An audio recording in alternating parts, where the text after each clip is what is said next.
Hello folks, the great Scott here. Welcome to today's Skype volunteer segment. And I must tell you, this is episode 3 of my Skype volunteer segments.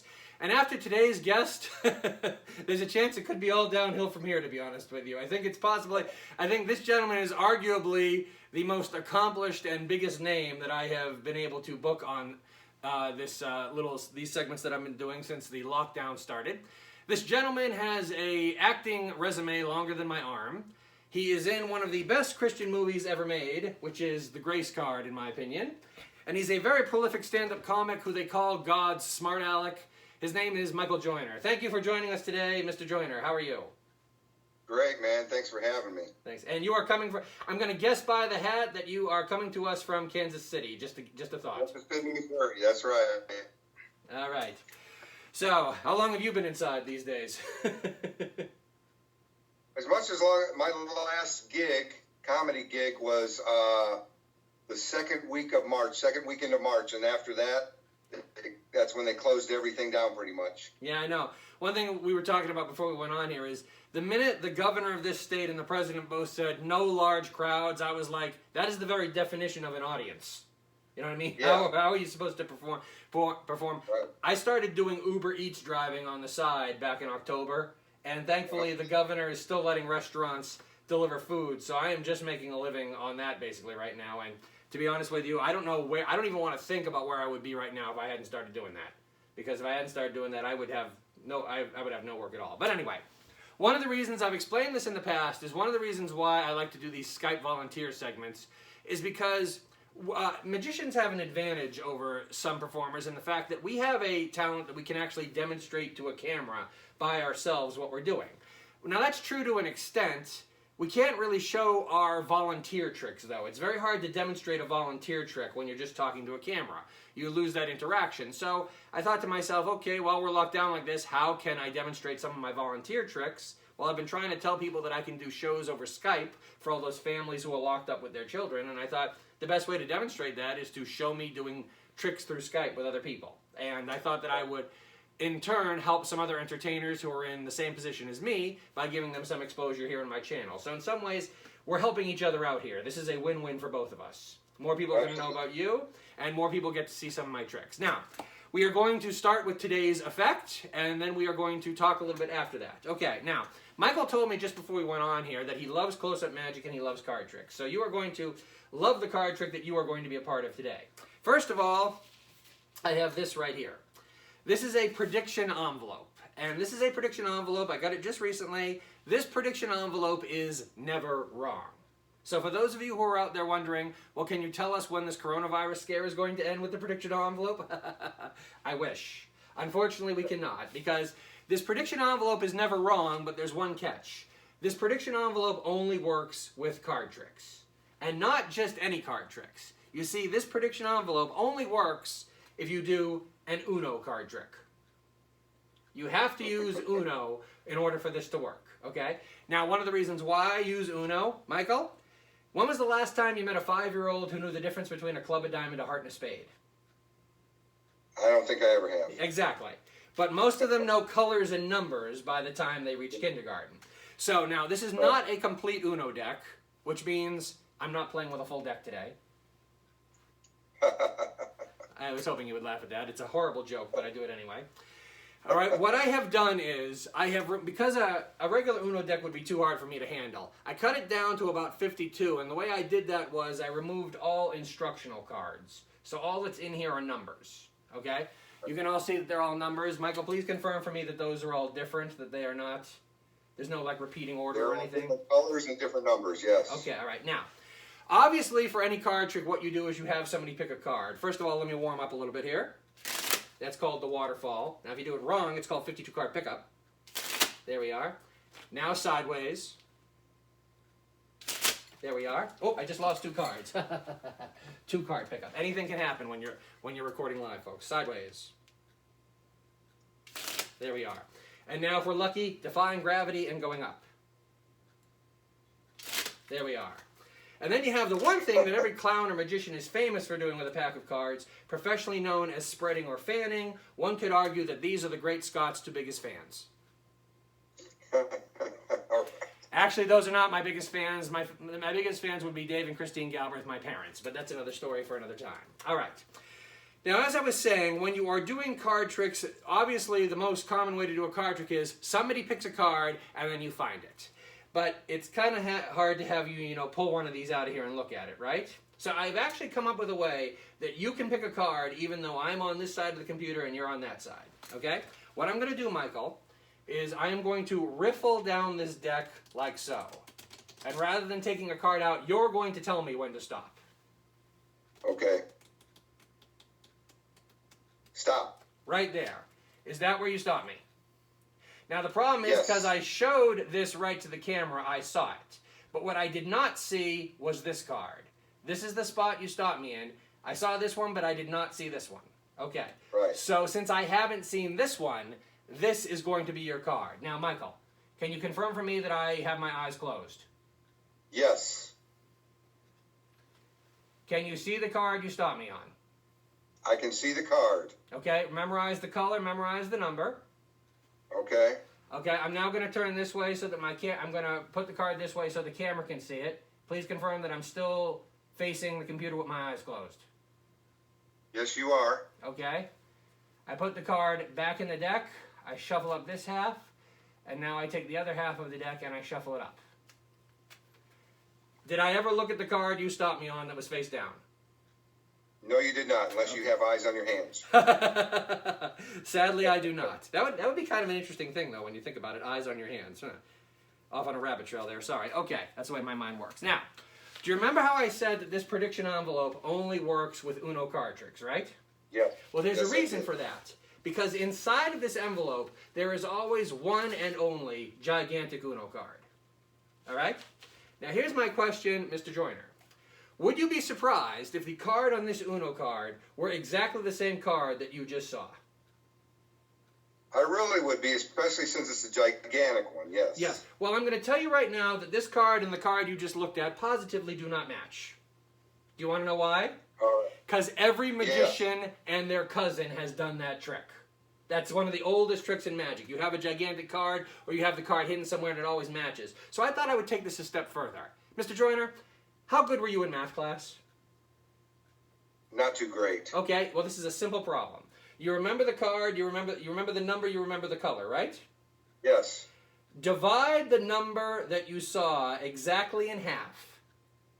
Okay. And put that number with the color you saw and think of a new card. You got it? Wait. So I keep the same color. You keep the same color, you divide the number in half. Okay, I got you. You got it. Okay, so are you now thinking of that new card? Yes.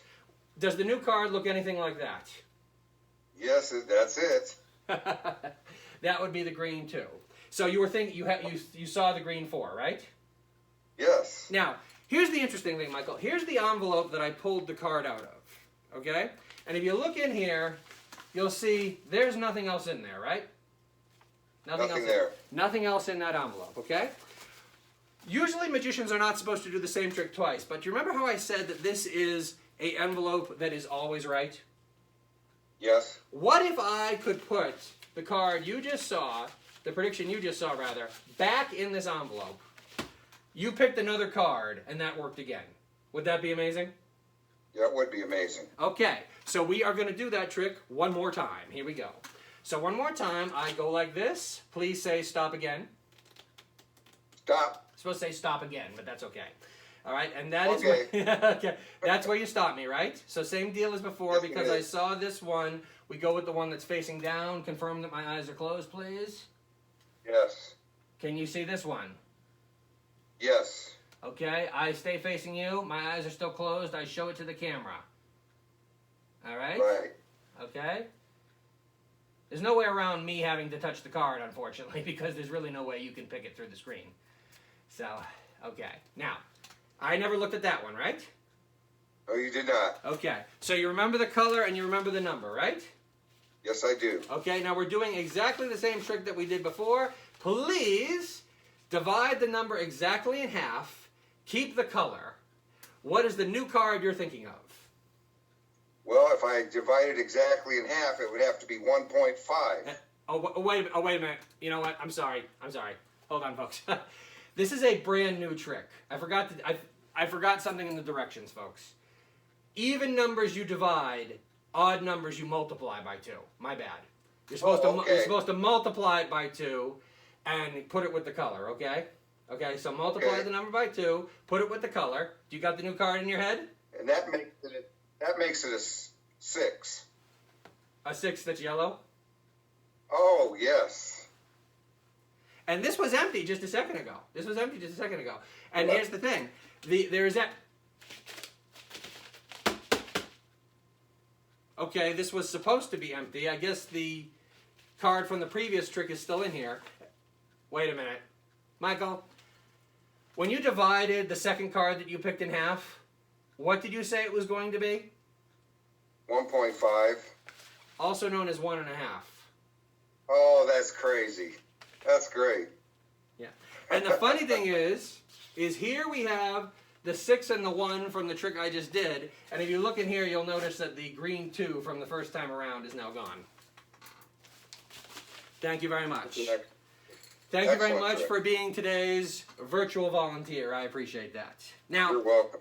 One of the other reasons why I wanted to have Michael on here is because I'm a firm believer in you do for me, I do for you. We as believers and fellow performers, there's very much a familyness about people who are Christians, but I also feel there's like a fraternity in those who have shared the stage. You know what I mean? Because I think, have you ever seen the movie The Prestige with Christian Bale and yeah. My favorite line in that movie is the end of the film. I'm not going to give away the ending here. This is spoiler free. But one of Hugh Jackman's last lines to Christian Bale in the movie is, "You never understood why we did this. The audience knows the truth, but if you can fool them for even a second, you get to see something very special. It's the looks on their faces." And there's a lot of people who think that we who get up in front of a crowd, we just like the attention, we like being the center of attention. Unless you have stood in that spot and looked out at a crowd and provided laughter or amazement, you cannot know what that feels like. You cannot know. Right. In some ways, you feel like the audience is giving you a gift rather than the other way around. Right. You know what I mean? And one of the reasons why I wanted Michael on here, I was saying, was because if any of you are avid watchers of his channel, you might have noticed that a while back he was talking about some of the things he did, like Skyping after the grace card. And I believe he actually said, I have a magician friend who did that, who showed his friends the movie and Skyped me in afterwards. Well, take a wild guess as to who that magician friend was. That would be me. And we had a great time. We only had a group, and just to give you an idea, especially with all the restrictions we have right now, you don't need a big group to do that. I only had, 3? I think I only had 3 of my friends there with me when we did that. Right. And you were... Showed them. Yeah. And you were very gracious to be a part of that, and you told us some nice little anecdotes about the movie and answered every question, and you even tried some new material on us, which was fun. Yeah, I remember that. Yeah. Also, you mentioned that you do acting courses, and I was actually one of his students. I did a 4-week course from you, and I found some... I don't want to give anything away here because I want people to take away from your online classes what they want. But I did get a chance to do a 4-week course, and I learned some stuff about auditioning and about acting for screen because my background is mostly theater.